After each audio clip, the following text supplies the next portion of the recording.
We will learn how to use the powerful Swift Action button feature.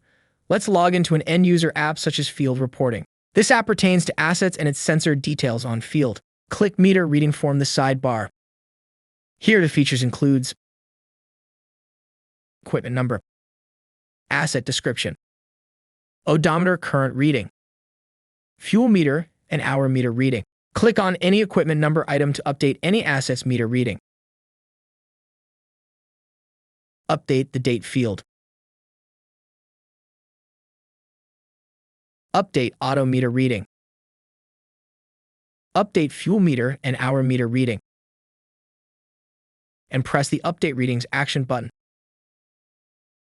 Here you can see the readings you updated reflects in the meter reading Find Browse form. You can also read the update notification from the bell icon above. Now let's log into Swift App Designer to learn how to configure the action button.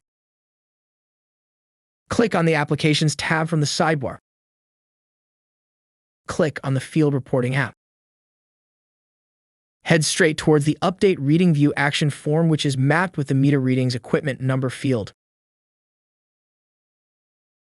Here we can see the relevant fields with action button in the end.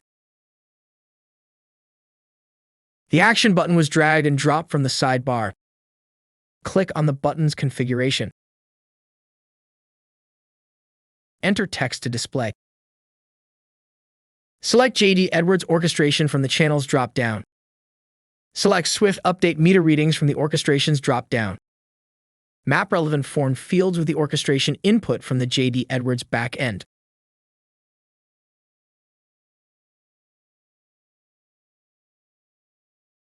Now return back to the end-user app page. And you can see again how the whole things work, where action button can be used to update the field values.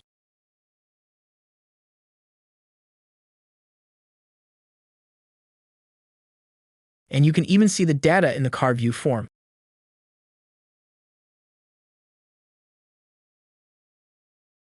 Thank you.